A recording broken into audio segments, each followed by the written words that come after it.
Welcome back to the Fallen Phoenix Deep Dive. As always, your hosts Calum and Lyra are here to guide you through the ashes, the embers, and the light that rises after. In this final episode of Book 1, we cover chapters 26 through 28, where loss casts its longest shadow and hope takes flight once more.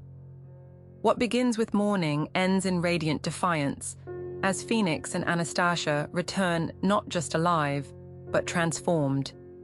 The beacon they forge in glass and fire is more than just a light in the dark. It's a promise that no one truly falls alone. Okay, let's unpack this.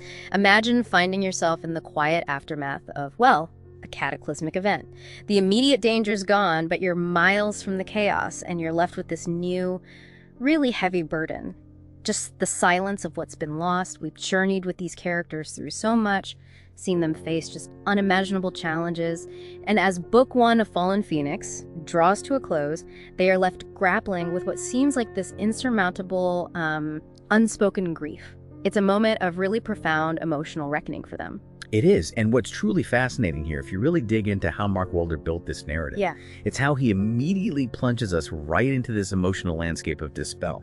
Before a single character even explicitly says Phoenix is gone, or mourns him out loud, the air is just thick with that unspoken weight. It's such a powerful narrative choice, actually. It forces us, the audience, to feel the despair right there with him. It bypasses exposition, goes straight for that raw emotion. The absence of talk about Phoenix, that says way more than any declaration could. I couldn't agree more. That feeling is palpable. And that profound emotional journey is exactly what we're diving into today. This deep dive focuses on the final chapters of Book 1.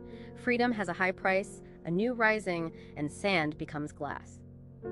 These last chapters, they don't just wrap up the first part of the story. They deliver this incredibly powerful, almost transformative emotional arc. We're with Sarah, Rachel, Ali, Jane, and May, this core group, just reeling, trying to process the incomprehensible stuff they've just been through and the immense personal cost. Our mission today is to explore that exact journey from a desperate night, totally consumed by this presumed loss, through an absolutely astonishing dawn of renewal, to the creation of this new, tangible symbol of hope that basically reshapes their reality. Our goal is to pull out not just the core emotional beats, and the surprising turns, but to really try and understand the profound symbolism of transcendence and new beginnings that's woven into these pages. It's really remarkable transition we get to witness, moving from just deep sorrow to a truly celestial display of rebirth and ultimately a renewed sense of purpose. This isn't just plot moving forward. It's a deep look at how communities process unimaginable trauma. So picking up right where we left off, chapter 26, Freedom Has a High Price, a title that really hits home. It drops us immediately into this somber vigil. The group's found a sanctuary, this small clearing of trees, thousands of miles away from the city they just escaped, which is, well, utterly devastated. On the surface, they've made it.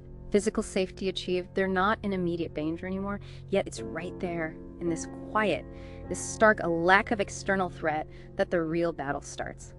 It's such a profound contrast, isn't it? The sort of calm of the forest giving them physical rest, set against this relentless storm of grief and uncertainty just raging inside each of them. The cost of their freedom, it seems, it isn't just the destruction they left behind, but these deep internal wounds it caused. Absolutely. And this quiet setting, it's a very deliberate narrative choice. It almost works like a crucible for the characters.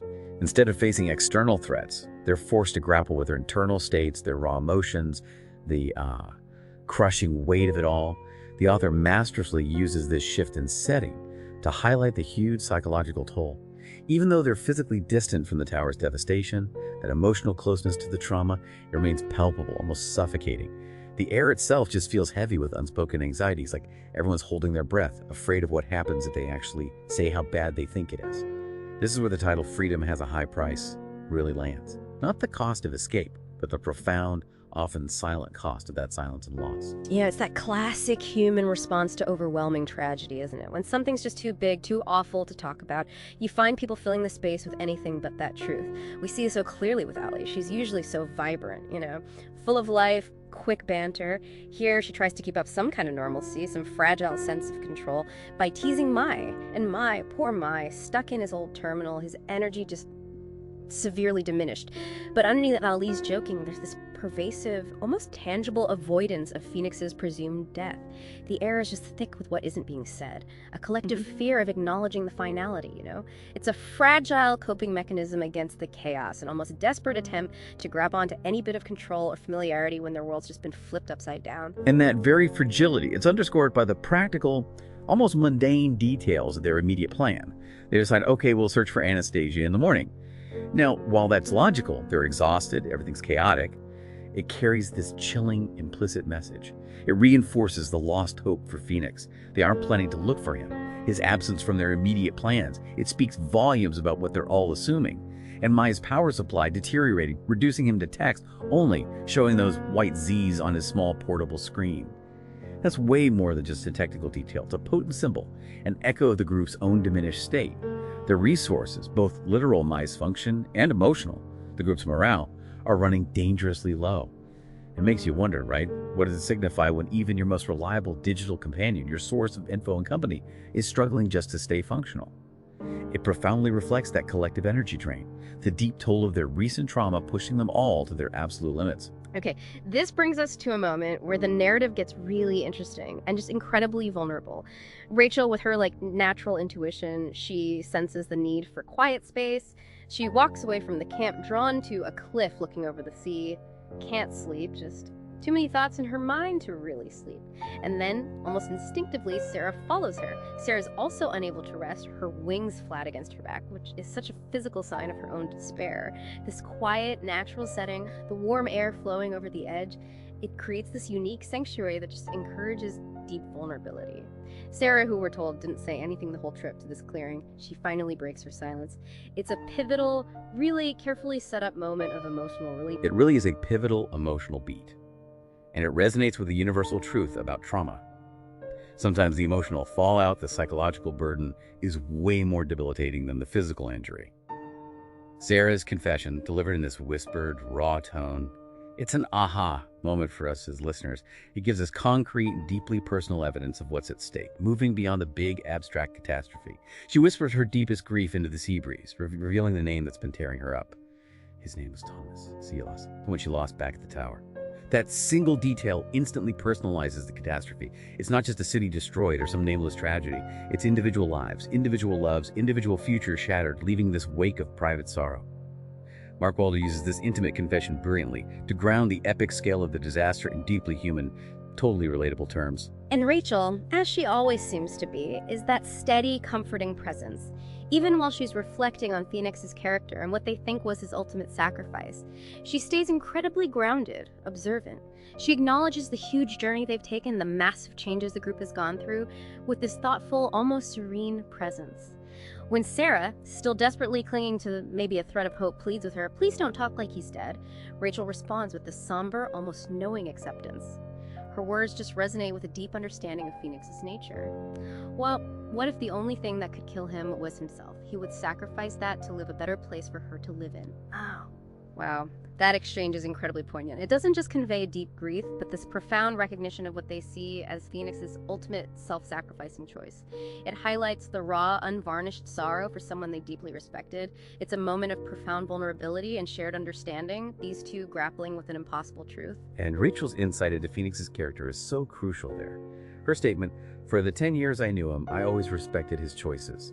He acted childish at times, but when it came down to it, he was serious," gives us invaluable context. It reframes his presumed sacrifice not as some tragic accident, but as something entirely within his, noble, self-determining nature. A devastating yet characteristically profound choice.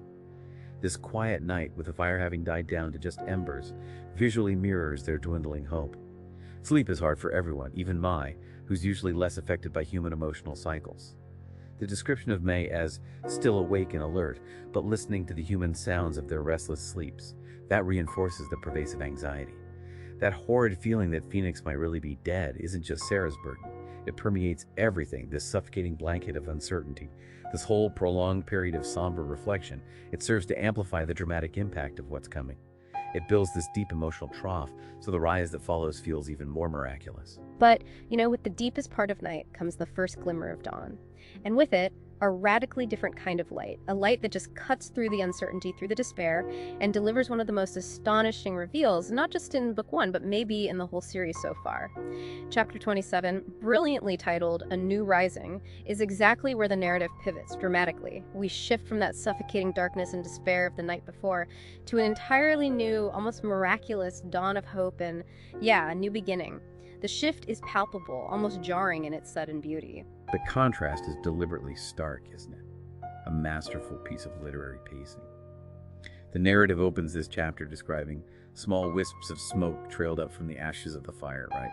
A lingering symbol of those dying embers of hope, the literal leftovers of their weary watch. But then almost immediately the sun climbs, its way over the tops of the trees, painting the sky colors of orange, then red. That's breathtaking visual foreshadowing of a shift of immense magnitude.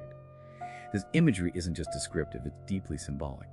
It hints at the phoenix-like rebirth that's about to happen. The quiet desperation of the previous night is about to be absolutely shattered by an explosion of life and light. And it's Ollie, of course. With her boundless energy and just innate curiosity, she's the first one awake. Instinctively, she takes to the skies and experiences this profound moment of disbelief and pure, unadulterated joy. She leaps into the air, soars gracefully over the treetops, feeling something she thought she never would feel again, or she didn't want to believe she wouldn't ever feel again. That little internal thought, simple but so powerful, it highlights just how deep her despair was only moments before. And then, out of nowhere, a familiar voice cuts through the morning air. "Hey, Ollie?" The shock, the relief, the sheer impossibility of it all, it must have been overwhelming. Her immediate joyous realization just echoes through the clearing. "Phoenix, you're alive," and bam. As if summoned by her joy, Anastasia immediately appears, gliding beside her with this calm, almost knowing response. "Of course he is!" Oh, it's just an electrifying moment of reunion, almost too good to be true. It breaks that suffocating tension of the night before in one magnificent burst. And the narrative leverages Ali's perspective beautifully, strategically, right there. Her aerial freedom, her connection to the sky, it allows her to be the first witness to this truly transcendental event. This makes her our surrogate, you know. The audiences stand in for awe and relief. We experience the moment with her unvarnished, infectious joy. It's a very deliberate choice by the author to funnel this huge reveal through a character known for her unbridled enthusiasm. It magnifies the impact for us, the readers. This burst of pure joy instantly shatters that somber, grief-laden tone of the last chapter. It creates a dramatic and really emotionally resonant pivot point in the story. It's a classic moment of narrative relief, but executed with just maximum impact. Talk about making an entrance. Seriously, this isn't just a simple return. It's a full-blown celestial ballet, a power display that completely redefines what we and the other characters thought these individuals were capable of. Phoenix and Anastasia don't just appear, they shoot out across the water, their bodies revolving around each other in this stunning aerial dance of pure energy. The author gives us this incredible visual. Air particles around them glowing bright orange, the friction from their unimaginable speed increasing, sonic booms creating these etched light trails in the sky. It's a spectacle of raw, just unfettered power. This is clearly not just a return to their previous forms, it's a display of heightened, synchronized power. It suggests a profound transcendence. The imagery of the two small trails become one large one is deeply symbolic, isn't it? It represents their renewed unity, their combined strength, and a shared, elevated state of being that just surpasses anything we've seen before. It's almost like their individual identities are merging into the singular force of nature. That breathtaking aerial display then transitions seamlessly into something even more extraordinary. The birth of a physical monument to hope, forged right from the landscape itself. Their synchronized flight curves powerfully over the ocean waters, throwing massive amounts of water into the air, creating large circles of light that lift the water up, leaving the area within depleted, exposing the bare ocean floor underneath. And then the real transformation begins. The sandy floor, now exposed, starts to radiate intense heat. It glows redder and redder, becoming hotter with each pass, quickly becoming molten glass. Any plant life exposed to the air burst into flames, their ashes quickly blown into the cycling waters, leaving behind just this pure, incandescent red glow. This is where that profound sand becomes glass. Symbolism truly starts to manifest. It's a physical reshaping of trauma, destruction, barrenness, into something of immense beauty, clarity, and enduring strength. The destructive power of their flight is directly channeled into creation. It's like alchemy on a grand scale. It's absolutely incredible to imagine. The hidden, often barren ocean floor, usually untouched by human or even celestial power, transformed into this dazzling spectacle of light and molten material. And then, the culmination of this immense process. A massive glass sphere, described with this striking simplicity as a sphere of pure energy, forms and settles majestically in the swirling waters, becoming a glowing beacon. This isn't just a creation, it's a living, breathing, radiating symbol, born directly from the very destruction and perceived sacrifice they endured. The molten sand, a direct result of their immense power and the fiery energy of their rebirth, is reshaped into something transparent, pure, and profoundly guiding. It's a testament to the idea that from the deepest devastation, something beautiful and guiding can emerge. This transformation is deeply, profoundly symbolic on multiple levels. The ocean floor, previously silent, barren, a witness to immense power, and presumably Phoenix's death. It isn't just affected, it's reshaped into something entirely new. The molten sand, a direct result of their energy and sacrifice, becomes this transparent, guiding light. And this raises an important question for us to reflect on, doesn't it? How often do our own deepest traumas, when we confront them directly and transform them through immense effort, how often do they become our greatest sources of clarity, insight, or even guidance for ourselves and others? This beacon is precisely that, a physical manifestation of hope and purpose, meticulously forged from destruction.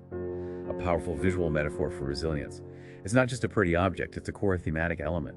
It invites us to think about how we in our own lives can turn our own molten sand into something clear and guiding. And the spectacle, remarkably, doesn't end there. As night falls once again, Phoenix and Anastasia remain inside this newly formed sphere. It's like a testament to their continued power and the significance of what they've made. From within this colossal glass orb, a powerful white light is released. It's so intense, so brilliant, that it effectively turns night into day for miles around, reaching all the way up to the heavens, just piercing the darkness. What's even more fascinating and subtle is Anastasia's specific action here. She pulls back from Phoenix's embrace, an intentional gesture, and then sends the light rocketing up through an opening at the very top of the sphere. This light expands across the heavens, and small, luminous particles rain back down to Earth like stardust. This isn't just a light show, it suggests a broader impact, doesn't it? A ripple effect of their rebirth and newfound power that extends beyond just them, touching the very fabric of the world.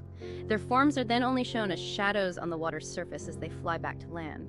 It hints at their ethereal, transcendent state. It's almost as if they're not quite fully of this world anymore, but have ascended to something more, something elemental and pure. That ethereal quality is indeed a key part of their transcendence. It's a full reimagining of what these characters are capable of, a literal elevation beyond their previous limits. As they return to land, chapter 28, Sand Becomes Glass begins. And the focus shifts now to the immediate practical implications of the beacon's promise. And crucially, the personal arcs of the characters still grappling with their recent trauma. Jane, ever the practical, grounded one, has everyone move the camp down to the beach and reset everything by nightfall.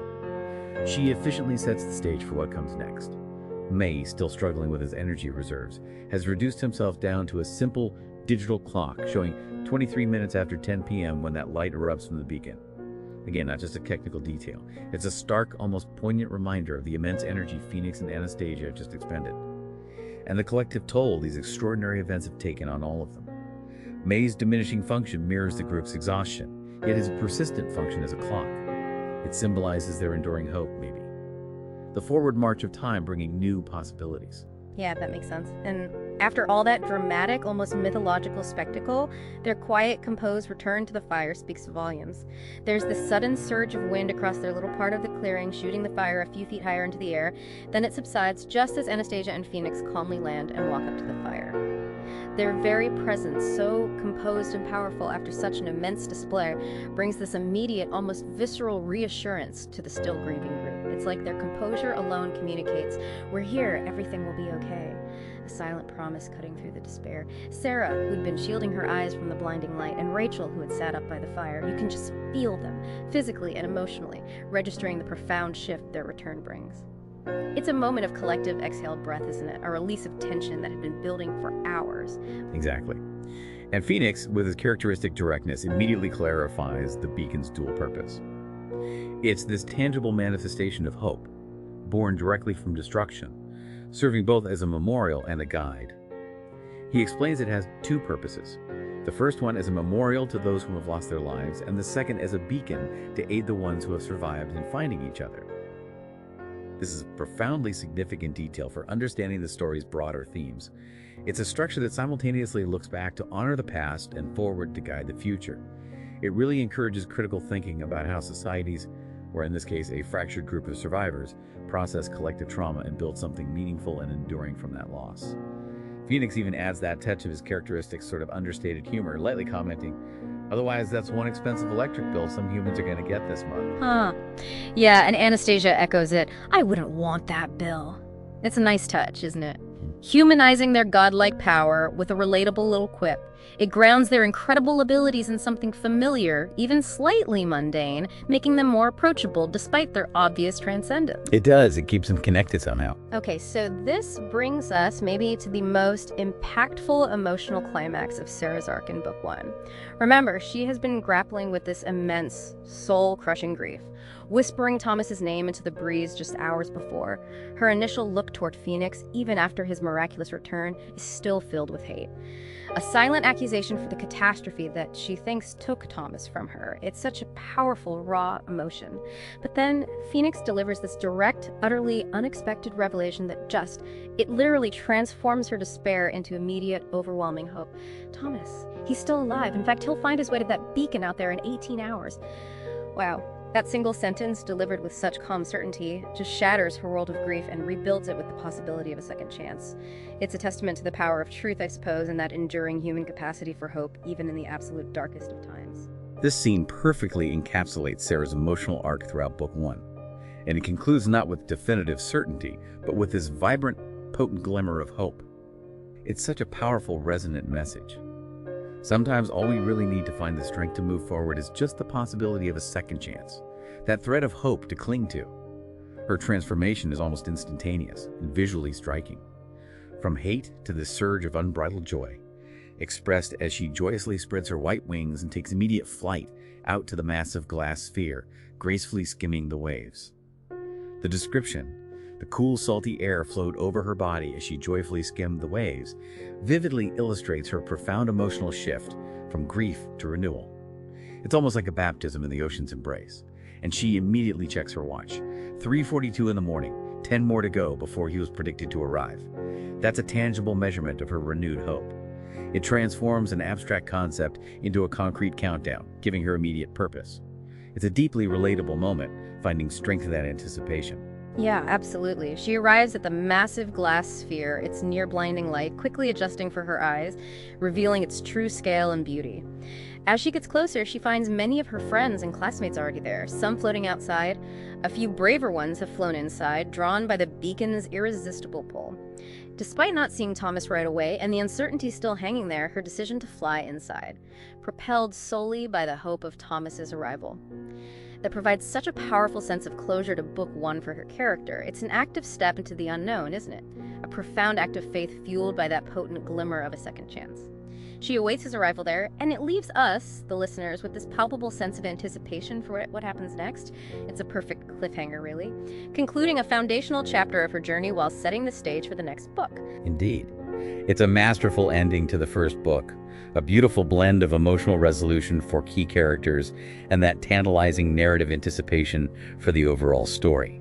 It doesn't tie up every single loose end, but it gives us enough emotional payoff to feel satisfied, while definitely leaving us hungry for more. So what does this all mean when we kind of bring it all together? We've witnessed not just a physical return, but a profound emotional and symbolic rebirth, a literal reshaping of reality where even the earth itself is transformed by hope. The journey we've taken with these characters, from that quiet despair in the forest clearing burdened by unspoken grief, to the astonishing dawn of a celestial display and the creation of this massive glass beacon. It's truly remarkable. It's a powerful testament to the resilience of the human spirit, I suppose. And let's not forget that powerful overarching metaphor, sand becoming glass. It's not just a geological transformation or some scientific marvel. It's a profound representation of reshaping trauma, destruction, and barrenness into something of immense beauty, clarity, and enduring strength. The characters' emotional arcs, especially Sarah's, find a hopeful conclusion, even if not fully resolved.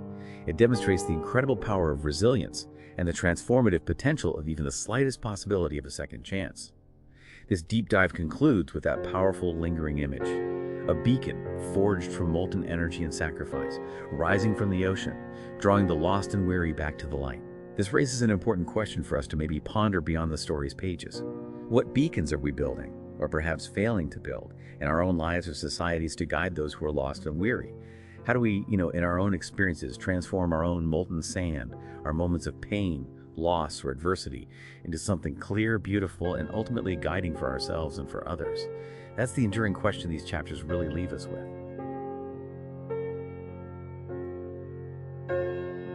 And that brings us to the close of Fallen Phoenix, Book 1. Phoenix has risen, Anastasia stands at his side, and the fire they sparked now burns as a beacon across the world. Grief has not been erased, but it's been reshaped into something bright enough to guide the lost home again. This marks the final episode of our deep dive for Book 1. But don't drift too far. Next week, we ignite the next chapter, The Rise of Absitinvidia. Join us as Calum and Lyra unravel the evolution of a saga where truth deepens, power tempts, and old flames find new forms. Until then, keep your wings steady and your flame alive.